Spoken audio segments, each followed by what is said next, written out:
Chers téléspectateurs du monde francophone, Assalamu alaikum wa rahmatullahi wa barakatuh. Alors, nous allons reprendre la deuxième partie de notre émission intitulée Islam Ahmadiyya, bienvenue dans l'Ahmadiyya. Et nous avons le plaisir d'avoir avec nous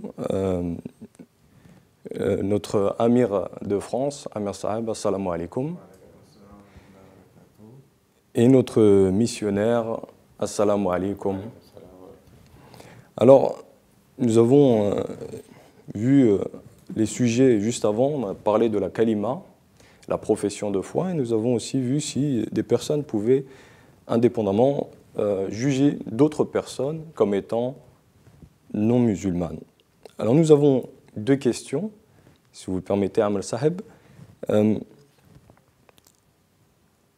Quelle différence y a-t-il entre les musulmans ahmadis et les autres musulmans? Tout d'abord, jazakumullah Liza. Cette question, je m'en souviens très très bien, en 2008, quand Khalifatul Masih Ahmad Sayyid Allah Ta'ala bin Nasser Aziz, il est venu en France, et le France 24 était là, et ils ont posé la même question. Alors, la réponse du calife, c'était très joli et très bon, que je répétais aussi cette époque-là à la télévision. Il n'y a aucune différence. Et là, ensuite, il a dit, on fait la ilaha illallah Muhammad Rasulullah, on fait les 5 prières, on jeûne aussi à mois de Ramadan, on paye le zakat, et on fait la hajj aussi. C'est une autre chose qu'on ne donne pas l'autorisation de le faire. Ensuite, il a dit que tous les musulmans, ils croient le même temps aussi le venu de Imam Mahdi et le Messie promis alayhi salatu wassalam, car c'était une promesse d'Allah et prédit par Rasulullah sallallahu alayhi wa sallam. Il a dit le seul différence, si on peut considérer comme une différence, que les autres, il attend toujours.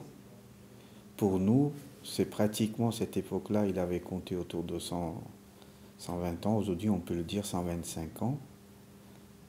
Que cette personne que Rasulullah sallallahu alayhi wa sallam, il a prédit dans ses hadiths, par la promesse d'Allah, il est déjà venu. Il a dit c'est la seule différence, mais et ensuite, par la promesse de Rasulullah sallallahu alayhi wa sallam, qu'il a dit Khalafat ala manhaj nubuwwa, il reprendra la place une fois que le Muhammad dit, Allah subhanahu wa ta'ala, il le reprendra vers lui.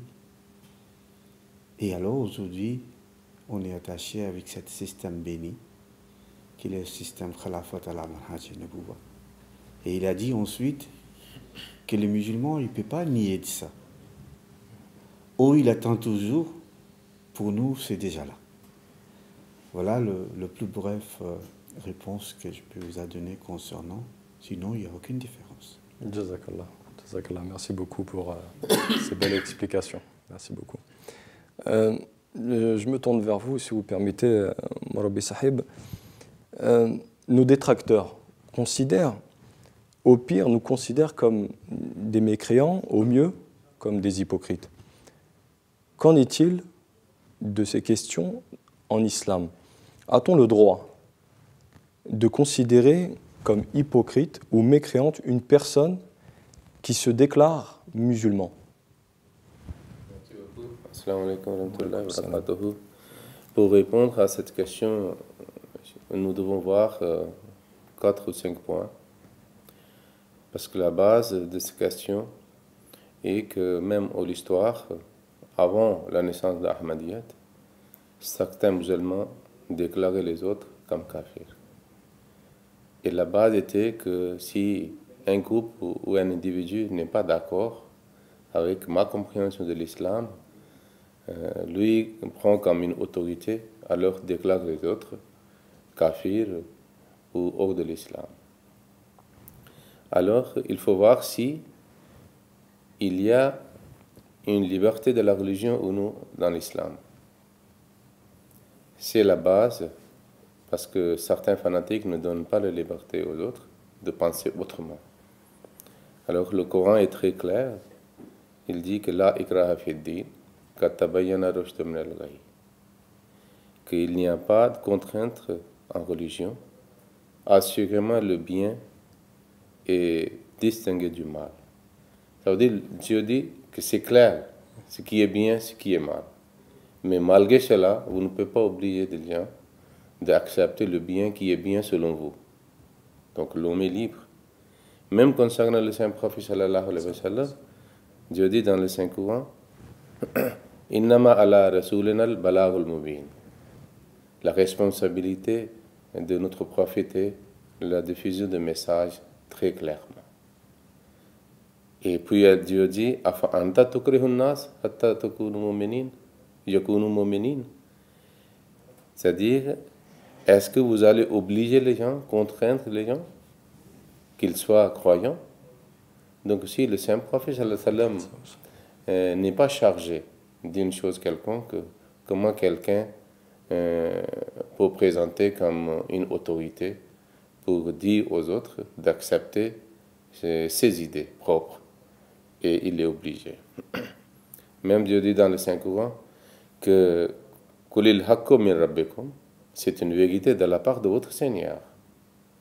Faman sha'a falyu'min wa man sha'a falyakfur.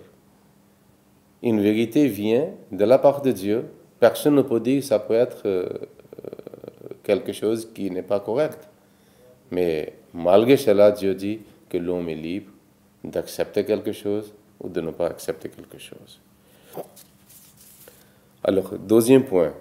Qu'est-ce que le Coran dit concernant? C'est-à-dire que si quelqu'un se comporte comme un musulman ou il dit quelque chose qui est en islam, et puis est-ce que quelqu'un a le droit de le dire que vous n'êtes pas?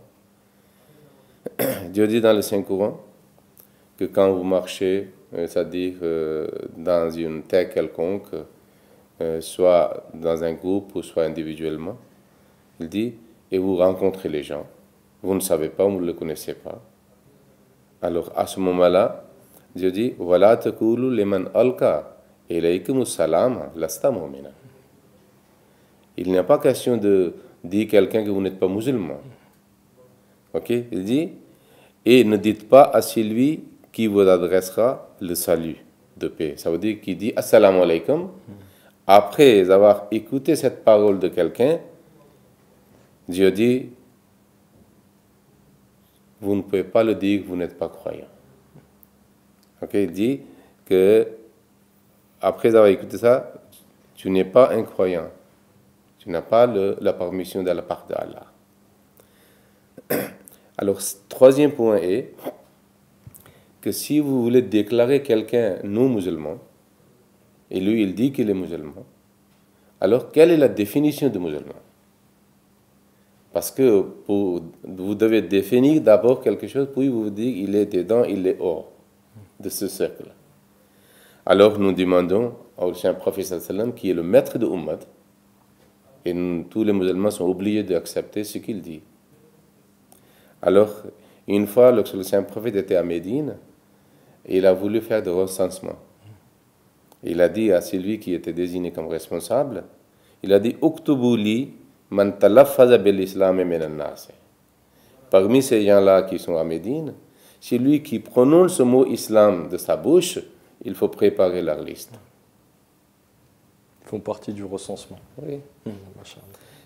Et puis, dans une autre occasion, le Saint-Prophète sallallahu alayhi wa sallam a dit, qui est musulman? Il dit, Man salla salatana, wa stakbala qiblatana, wa akala zabihatana, fa zalika al-muslim.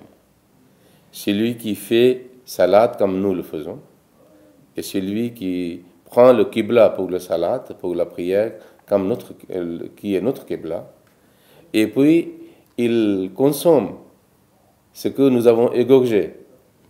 Ok? Fazalek al-Muslim, c'est un musulman.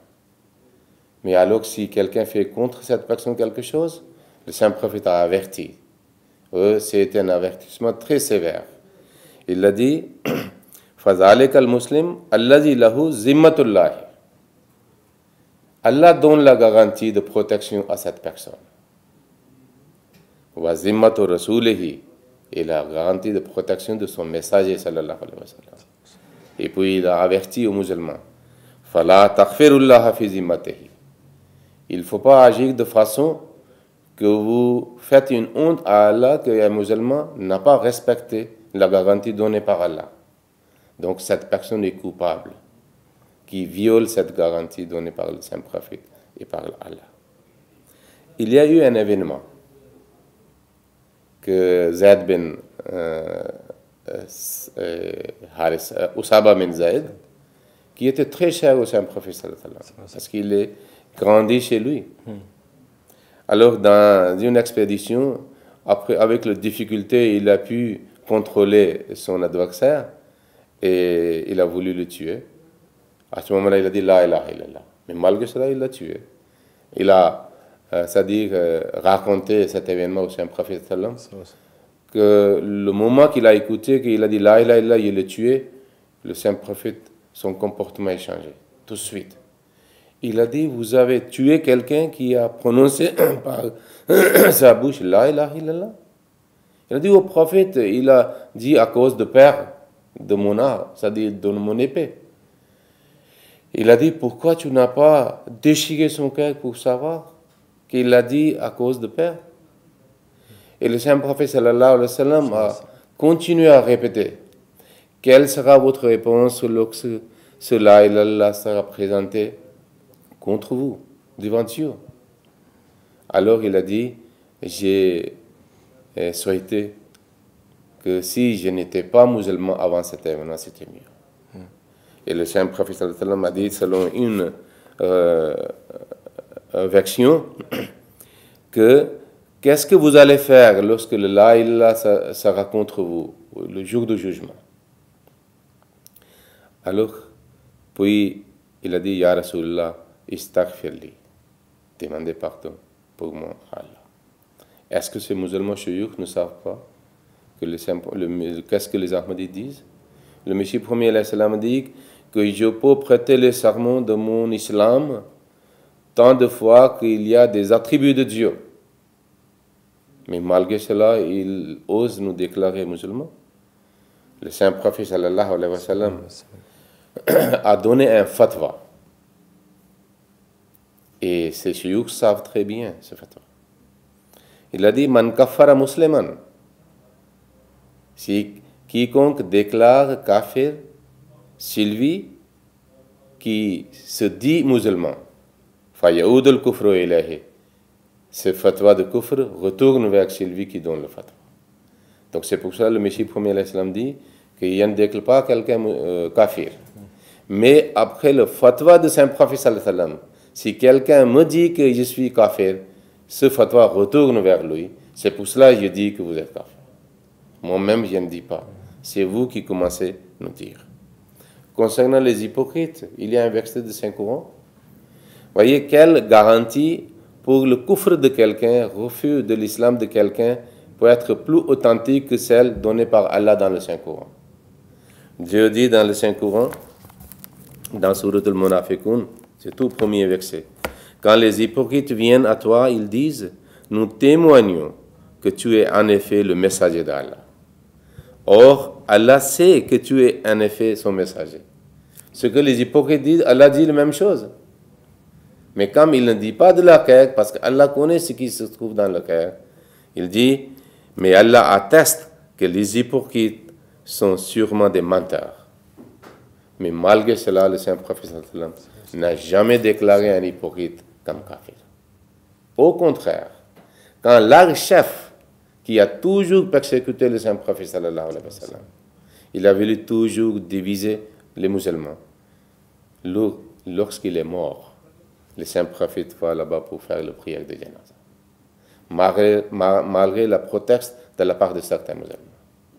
Donc voilà les enseignements de l'islam concernant, c'est-à-dire cette chose, et comme la réponse à votre question, nous devons tenir compte à ce que le Coran dit, ce que le saint prophète sallallahu alayhi wa sallam a dit, ce qu'il a fait. Si quelqu'un dit autrement contre cela, donc il fait, c'est-à-dire son propre islam. Ce n'est pas l'islam du Coran, ni du saint prophète sallallahu alayhi wa sallam. Ok? ni qui existe dans sa sunnah. D'accord. Jazakallahu fikoum, merci pour ces éclaircissements, merci pour ces paroles remplies de sagesse. Alors, je vous rappelle que vous pouvez nous contacter, poser vos questions dans notre site contactahmedia.fr ou téléphoner au 01 34 16 00 42.